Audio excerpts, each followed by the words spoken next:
when Evelyn Vance, the icy CEO of Vance Enterprises, confessed her feelings to me. Her childhood friend Julian Thorne stood by, laughing. The ring on her finger alone is worth 10 years of your salary.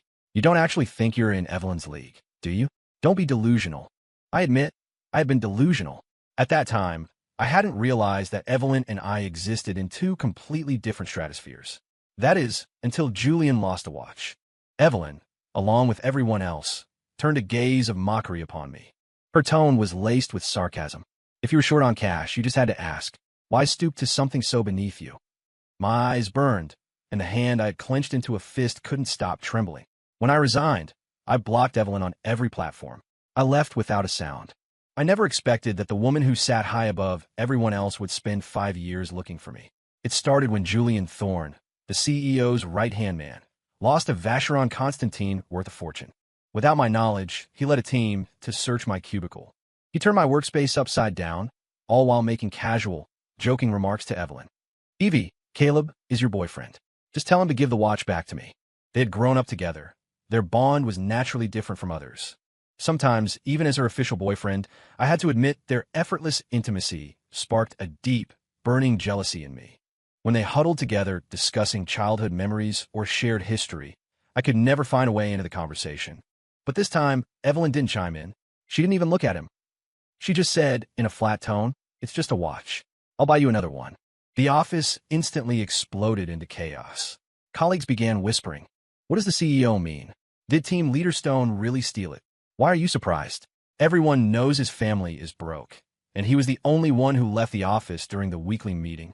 That's the Vacheron Constantine. Caleb's salary for 6 months wouldn't cover it. I heard Caleb's mom is famous in her neighborhood for having sticky fingers." I stood frozen at the door. It felt like being struck by lightning on a clear day. My body wouldn't stop shaking. I didn't realize that the people who smiled and greeted me to my face were saying these things behind my back. Suddenly, someone shouted, "Team Leaderstone is back." The atmosphere stiffened instantly. Everyone's eyes locked onto me. In that moment, I felt like I was under a spotlight, awaiting sentencing. I lowered my head, pressing my lips together, and saw Evelyn turn to look at me. Maybe it was an illusion, but I saw disappointment in the depths of her eyes. I didn't want to explain. I knew no one would believe an explanation. "Forget it," Julian said, raising a brow. "I'm not exactly hurting for a watch." If Julian had just been upfront and said he might have misplaced it, the matter would have ended there. But what was with this ambiguous implication? I didn't want to be a suspect, the focal point of office gossip. As Julian turned to leave, I grabbed his arm, insisting we go check the security footage together. Julian smirked at me, his eyes filled with an indescribable mockery. I thought Julian might refuse, but I never imagined the one to refuse would be Evelyn. She gently took my arm, smiling as she comforted me. "It's okay, Caleb. Let it go." In the past, whenever I was down, Evelyn would comfort me like this. But now, the suppressed grievance and humiliation were forced out by her words. "I am not okay." I looked down at her, my voice already cracking with tears. "My mom brought me some things." I asked for a break during the meeting to put the clementines she brought into my drawer. I had only gone back to the office to drop off the items. My mom had taken 2 different trains to bring them to me. She said the weather was getting cold, and if I lost my appetite, eating a clementine would give me a boost. They were from our family garden. But Evelyn didn't seem to care what I'd gone back to do. She said it didn't matter. Whatever I did, she would handle it. But what I wanted to say was, I clearly hadn't done anything. Compared to paying damages, the first issue to resolve should be my reputation. I insisted on pulling the security tapes. Evelyn laughed, a sound laced with impatience. "Caleb, that's enough. This is as far as I can help you. Didn't you say a while ago that your mom wasn't well, and the roof at home was leaking? You wanted to buy a new house? Being that short on money gives you a motive. Also, the cameras in the office mysteriously malfunctioned today. You wouldn't happen to know about that, would you, Caleb?" My head buzzed. For some reason, I suddenly remembered something Julian once said to me. He said, "You and Evie aren't from the same world." I didn't understand it then, but in this moment, I suddenly did. Julian wasn't just fear-mongering. He was telling the truth. Evelyn Vance, the golden girl who grew up in a honey pot, looked down on the poor in her bones. Did she not know the importance of a reputation? No, she simply never believed a word I said from the start. I don't know who pulled my drawer open, but the clementines my mom gave me tumbled out, scattering across the floor. I watched as 1 or 2 were accidentally crushed under someone's shoe. The last thread of my composure snapped.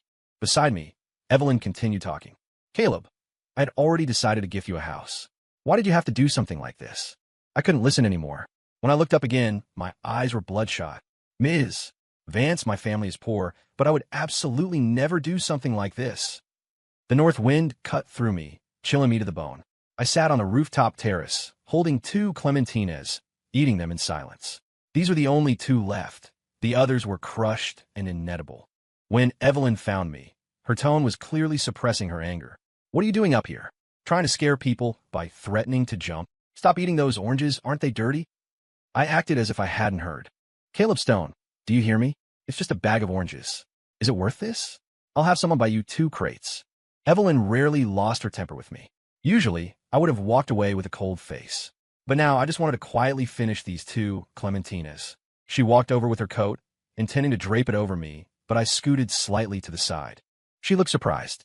Are you rejecting me? After a second of silence, Evelyn lowered her head, pursed her lips, and stepped back. She placed the coat on my knees. She stood there quietly in the wind. By the time I ate the last segment of the clementine, the wind had picked up significantly. Evelyn spoke.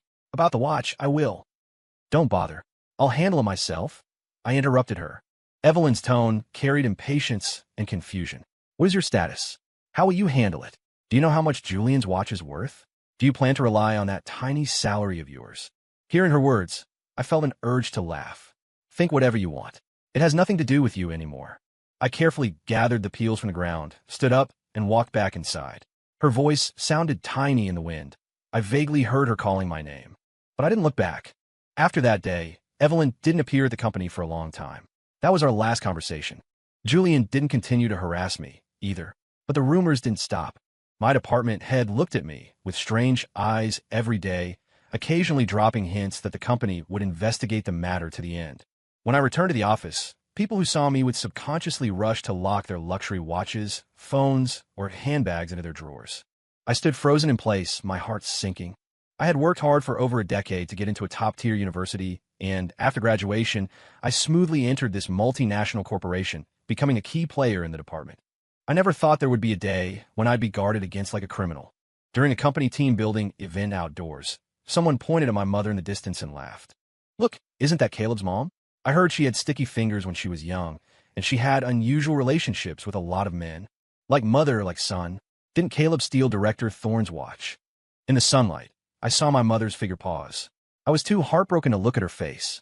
If they were just discussing me, I could ignore it. But when they started talking about my mom, my heart felt like it was being sliced into 1,000 pieces. That was the most agonizing day of my life. When we got home, Mom cooked a huge table of dishes and, exceptionally, poured 2 glasses of wine. I whispered, Mom, you know I couldn't have done that. My mom didn't say anything, just raised her glass to clink against mine. Is Mom dragging you down? I saw her smile bitterly. Caleb, don't be sad. It's Mom's fault that you're being looked down on. She told me about what happened back then. Mom never married. She found me by the roadside. Before I was 100 days old, I fell seriously ill. There was a massive medical bill with no way to pay it. To save me, she worked several jobs at once. Because she suddenly made money, rumors started spreading that she had messy relationships with men. However, the money still wasn't enough. Desperate, she resorted to theft. Although there was a reason, doing it meant I did it. I have no excuse to defend myself. Mom just wants to tell you, life offers many chances to choose. Never walk down the wrong path. But Mom doesn't regret it. As long as you're alive, Mom thinks everything was worth it. My mother's voice trembled slightly. Her words dissolved into the wine glass. In the end, I didn't know if she was talking to me or to herself. She said if it hadn't been her, maybe someone else would have picked me up. My life might have been better than it was now.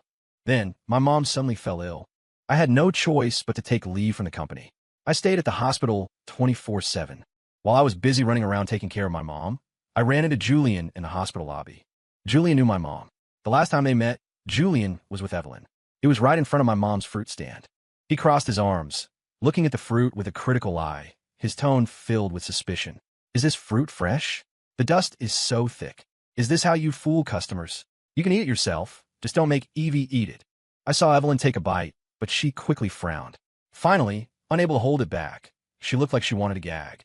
My mom nervously pulled a few tissues from a packet to hand to Evelyn, but Evelyn just stared at the cheap tissues, dazed. It was Julian who pulled out a clean, high-end silk handkerchief and wiped her mouth for her. That night, Evelyn and I had a fight. A massive one. Snapping back to reality, I looked at Julian warily. Julian smiled. Caleb, looks like you really are short on cash. Why didn't you say your mom was sick? We're all colleagues. If you just ask, Evie and I wouldn't ignore you. As he spoke, he handed me a stack of cash. What does this mean? Doesn't treating your mom cost money? Do you have any projects right now? How can you cure her relying on that tiny salary?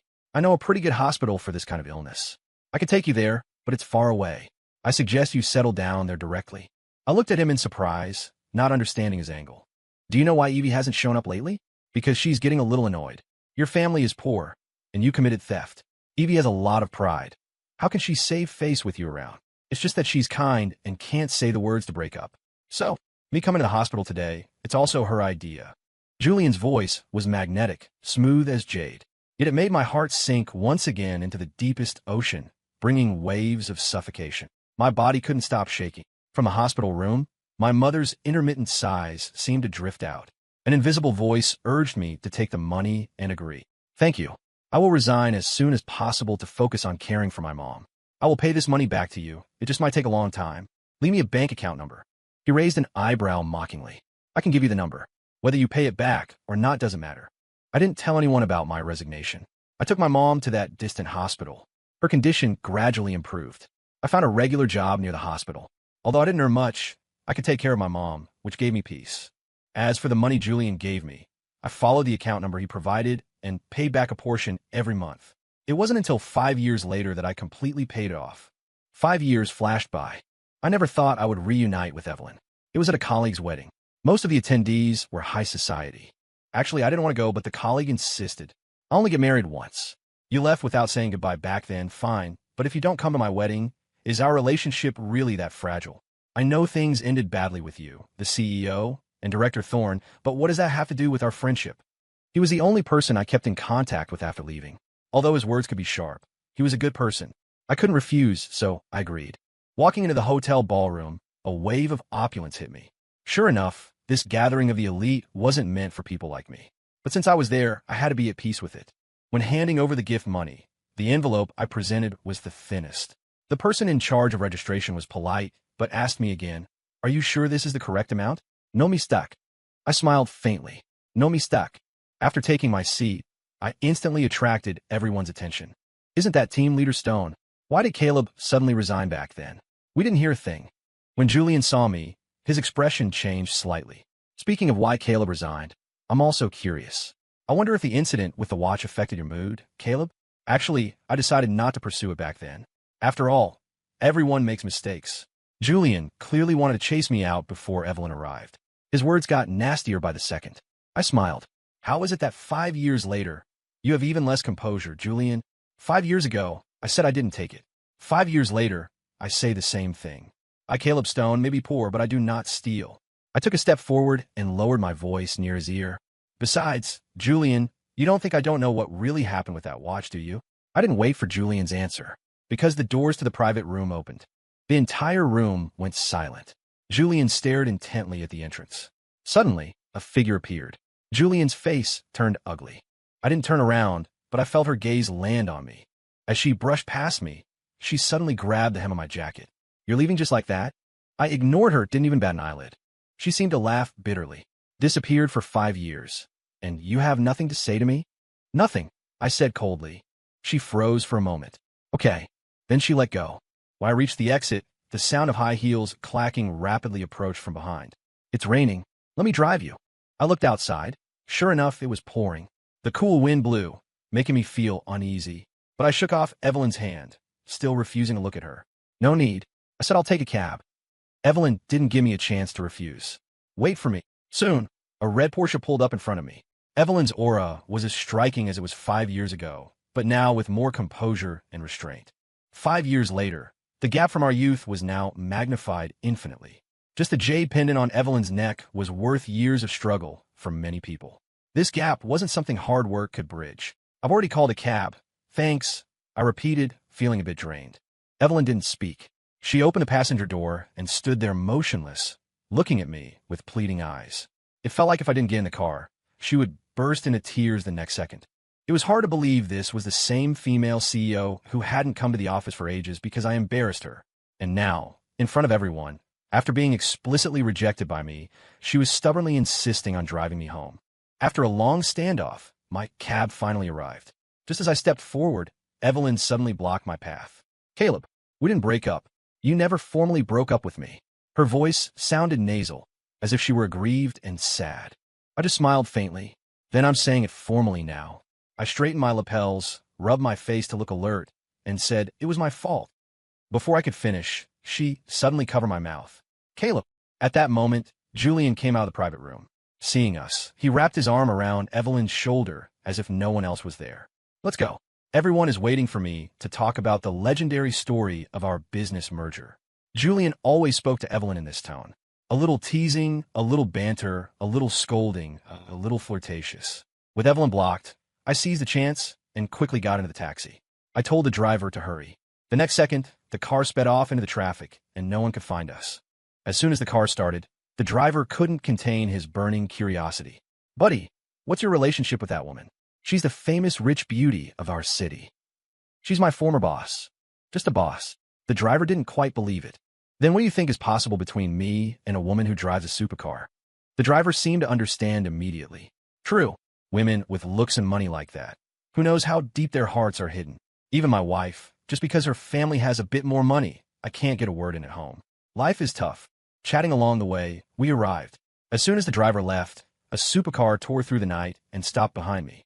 My apartment complex was old and run down. There was no property management.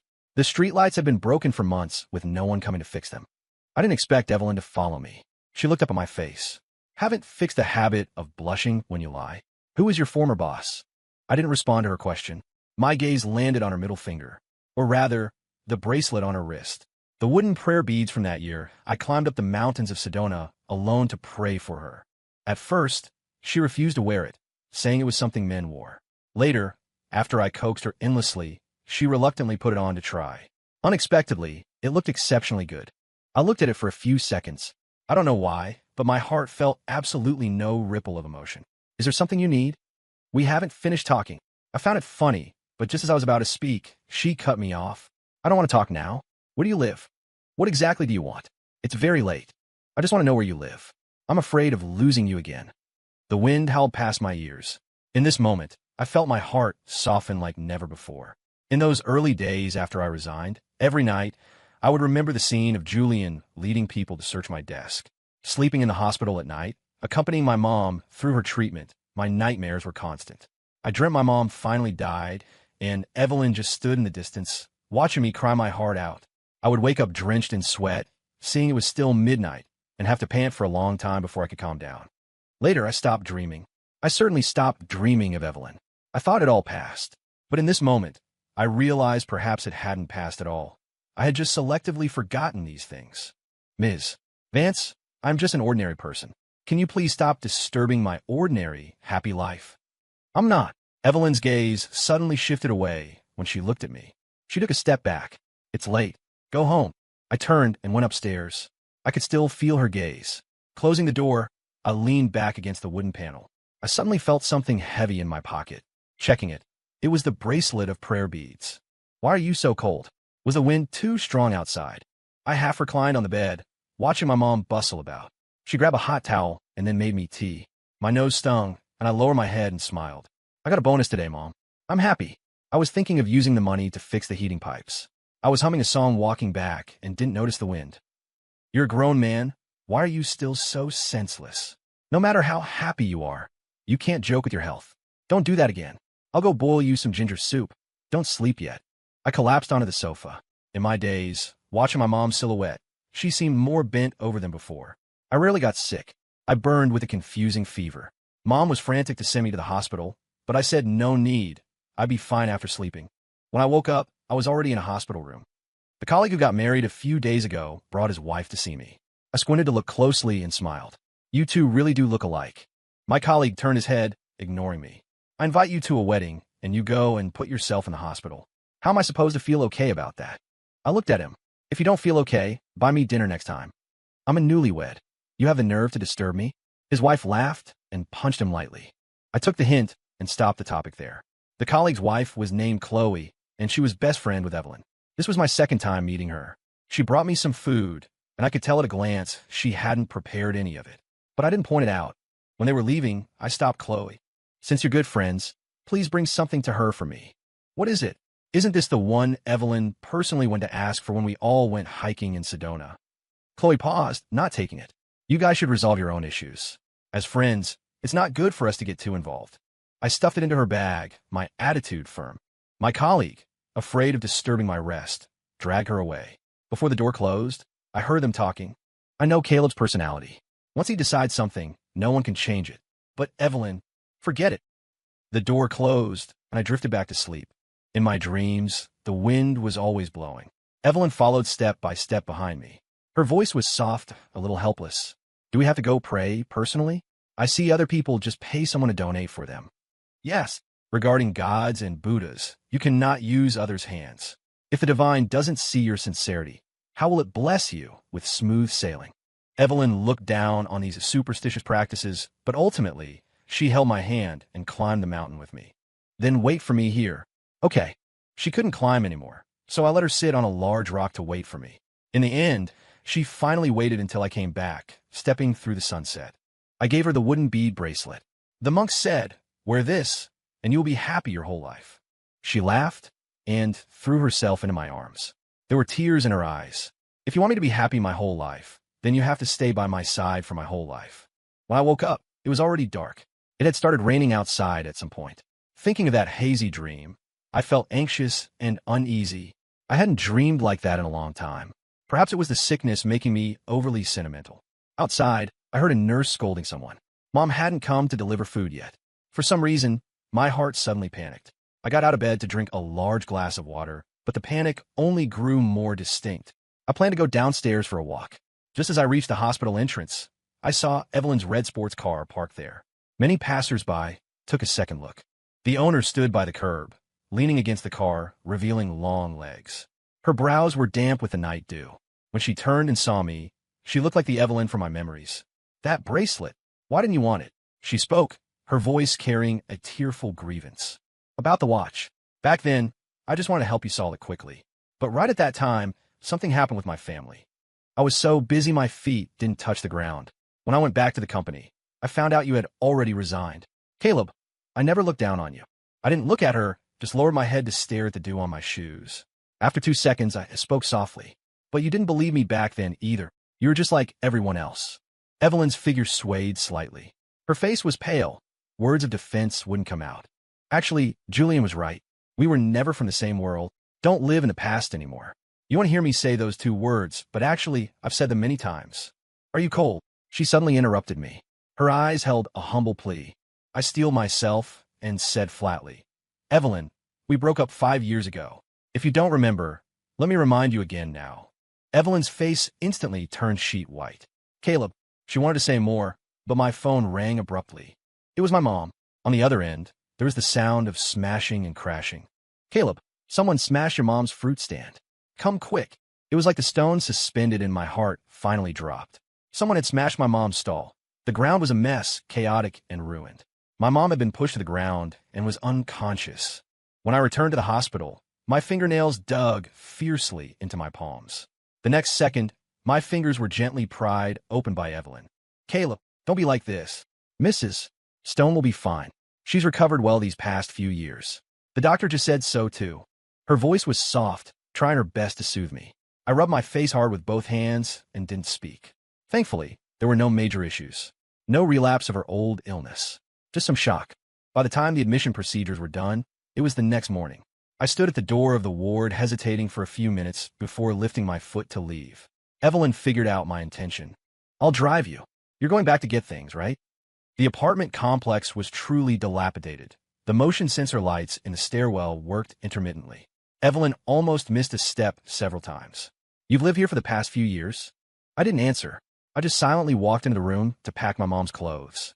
When we went downstairs, I saw the breakfast cart at the gate was set up. I treated her to breakfast, a coffee and a bagel. Evelyn seemed to have more to say, but I beat her to it. "Don't come anymore. We've made everything clear that needed to be said. Let's just end it here." Her hand trembled slightly. "Okay." After she left, I asked around to find out where Julian was today. By evening, I went directly to a hotel where he was attending a gathering. Most of the people there were colleagues from the same company, old acquaintances of mine. Team leader Stone, how come he's here? Didn't he resign ages ago? I ignored everyone else and found Julian in the crowd. Julian looked up and saw me, shocked and a little guilty. Caleb, what brings you to our gathering? Shouldn't you be at the hospital with your mom? He swallowed his words back into his stomach. I punched him in the face. Instantaneously, he spat blood, a tooth hitting the floor. He grimaced in pain, clutching half his face and spitting blood, but didn't say a word. My mom's incident. Did you do it? He frowned. I don't know what you're talking about. I stared at his handsome features and repeated, did you hire someone to smash my mom's fruit stand? The private room was dead silent. I snapped, grabbed a wine bottle from the table, and smashed it over his head. Wine mixed with blood flowed down his face. It was terrifying. I looked at him coldly. We're grown men. Playing these little bitch games is pointless. Back then, when I was with Evie, you staged that watch incident to push me out. Now you want to use my mom to scare me. Julian Thorne, I'm warning you. Have some limits as a human being. If you dare do this again, I have nothing to lose. I am capable of anything. Julian didn't deny a single word from start to finish. Actually, on the way there, I thought about a lot. Back then, we never found the person who stole the watch. But 5 years later, in a usually peaceful alley, a common fruit stand was smashed to pieces for no reason. Originally, I only had suspicions. But when I heard Julian ask why I wasn't with my mom, I instantly knew it was him. All eyes in the room converged on Julian. No one expected that the gentleman who looked as gentle as jade was actually this kind of manipulative man behind the scenes. So the incident back then was staged by Julian? The team leader never stole his watch. Back then, it seemed like Director Thorne was the one who led the search of Caleb's desk, too. The whispers eventually turned into loud condemnation. The twigs and leaves of memory were magnified, countless eyes wandering between him and me. Finally, someone muttered an apology. I vaguely remembered he was one of the people who used to lock his luxury goods in his drawer. I don't know how I left the hotel. I just felt the streetlights outside were dim. I squinted for a long while before slowly coming back to my senses and returning to the real world. On the way to the hospital, I bought the warm suit my mom liked best. Evelyn came again. I stopped at the ward door and heard my mom speaking to Evelyn, thanking her for running around all night. Evelyn looked down and said nothing. My mom smiled. I have to thank you. 5 years ago, if you hadn't given Caleb that sum of money, my life would have been over. But then you two didn't contact each other much. Evelyn looked up and saw me standing at the door. Her voice trembled. What money? I didn't answer her, just stepped aside to let her walk out of the room. Outside, she couldn't bring herself to look at me. Evelyn, actually 5 years is long enough. You should learn to let go. You just always gotten whatever you wanted growing up. Stumbling upon someone you couldn't have just made you a little unwilling to accept defeat. No, Evelyn said, aggrieved. It's not about winning. I'm not a teenager anymore. I know the difference between unwillingness and love. After you resigned, I looked for you for years. I didn't tell anyone to give you money, and I certainly didn't hint for you to leave. I thought you understood me. She suddenly realized. Caleb, did you know from the start that the money wasn't for me? Does it matter? I said slowly. Didn't you also sense early on that something was wrong with the watch incident? Evelyn's beautiful face was devoid of color. Finally, she just said, I tried. I just didn't want to be apart from you. Is that so hard? Fate sometimes feels helpless. I spoke very, very softly. Evie, let go. Live your own life well. Okay. I really can't use my mom's peaceful life to play games with you people anymore. Evelyn stood there, eyes red, tears falling. Finally, she said just one word. Okay. After that day, Evelyn never appeared again. Mom was discharged soon after. A few days before New Year's, I got my year-end bonus. I bought some ingredients and had hot pot with Mom. Everything was moving in a good direction. Evelyn sent a text message. Let's meet one last time. The South rarely gets heavy snow. Evelyn stood in the swirling snow, staring at me obsessively. Make a wish. Wishes made in the snow come true easiest. I closed my eyes. This is a New Year's gift. I shook my head. No need. Keep it for yourself. Let's say our final goodbye here. Evelyn's eyes darkened. She looked at me, then nodded slightly. Go home quickly. After I turned around, she softly said, Happy New Year. I didn't look back. When I took my mom to the hospital for follow-up, I saw Julian. He was suddenly much thinner, looking skeletal. His arm was in a sling. He was on the phone. I vaguely heard Evelyn on the other end. Evie, do you have to do this to me? I didn't know what was said on the other side, but Julian looked pale. He smashed his phone onto the ground. I zoned out. When I looked up again, Julian was gone. Later, I heard people say that Evelyn and Julian had an accident a while back. They said somehow their two cars collided. The front half of Evelyn's red sports car was destroyed, and Julian's car had flipped over completely. I remember the scene of meeting Julian at the hospital. In the end, I kept my silence. I didn't probe into the deeper reasons behind the event. The weather gradually improved. I heard Mom busy in the kitchen. All right, time to eat, time to eat. Happy New Year, Mom. I took out a thick envelope and stuffed it into Mom's hand. Mom waited. Too much. You keep it. You still need to marry a wife. You keep it for me first. Use it for the wedding later. The windows were shut tight. The strong wind outside couldn't blow in. But I could see the telephone poles shaking. The steam rising from the hot pot made me feel like I was back in my childhood. I smiled and helped Mom set the table. Mom, this year I'll definitely find you a daughter-in-law, have a chubby grandson, and make you even busier next year. Okay, story complete.